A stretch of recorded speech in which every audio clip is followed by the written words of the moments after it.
Welcome to Saneda TV. Janagama జిల్లా తరిగొప్పల మండలంలో నూతన సామాజిక న్యాయ మండలి, social justice for international civil rights council మరియు national anti crime and human rights council of India Telangana రాష్ట్రం మానవ హక్కుల చైర్మన్ శ్రీ గౌరవ చెరుకు రమేష్ ఆదేశానుసారం మండల అధ్యక్షుడు శ్రీ నాము రాజశేఖర్ ఆధ్వర్యంలో కార్యాలయం ఏర్పాటు చేయడం జరిగింది.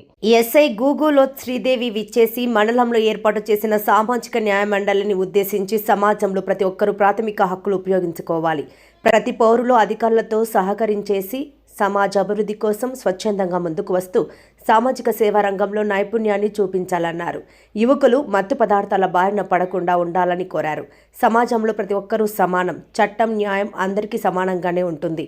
మంచి ఆలోచనతో పేదవాళ్లకు సామాజిక న్యాయ సేవ అందించే విధంగా ఏర్పాటు చేసినందుకు హర్షం వ్యక్తం చేశారు.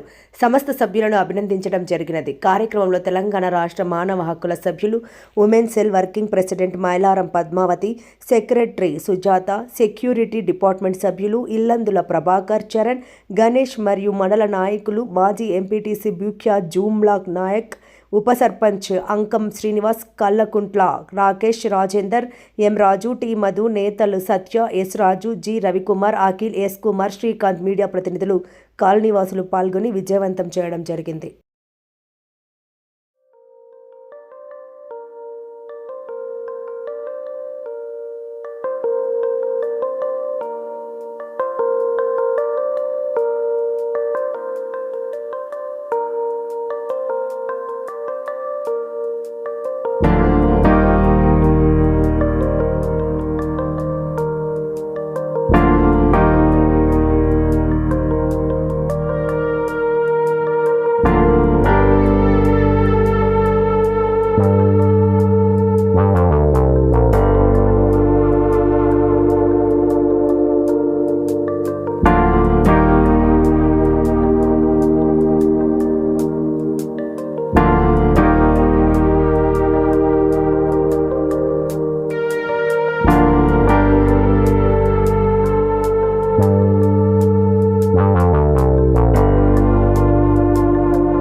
ఎందుకంటే నేను దాదాపు 30 సంవత్సరాల నుంచి తిరుగుతాను అనేక కార్యక్రమాలలో. అసలు రాజకీయం అంటేనే అదొక భాగమే, అది అందరికీ సేవ చేయడమే. అది రాజకీయం అంటేనే సేవ చేయడం. కానీ కొందరు ఇటాట అవుతూ ఉంటారు, కానీ అందరూ అట్లా ఉండరు. ఆ విధంగా ఎన్నో మాకైతే వాస్తవానికి తండాలు ఉన్నాయి. 75 తండాలు ఉమ్మడి మండలంలో పంచాలి. అన్ని తండాలలో తిరగడం కానీ, మంచి చేయడం తెలుసుకోవడం కానీ అన్నీ చేసుకుంటూ వచ్చినా కానీ ఈ మానవ హక్కుల సంఘం అనేది తెలుసు నాకు. ఇలా మనకు న్యాయం జరుగుతున్నది తెలుసు, కానీ నేను పోలేకపోయినా, నేను కలవలేకపోయినా. నాకే నేను ఇంతకుముందు మాట్లాడినట్టుగా నాకే అనేక ఇబ్బందులు వచ్చాయి, అనేక సమస్యలు వచ్చినాయి. నేను వాస్తవానికి సర్పంచ్ చేసిన, ఎంపీటీ చేసిన, నాలో నేనే ఎట్లా బయటపడాలనేది నాకే తెలియకుండా పోయింది. చాలా కష్టాలలో నుంచి ఓపిక అవసరం. ఫస్ట్ రేపు ఏమైతుందో కానీ ఇవాళ మనం ఒక చిన్న సరే ఏదేం చేసినా ఒకటైతే ఉంటుంది మనలో.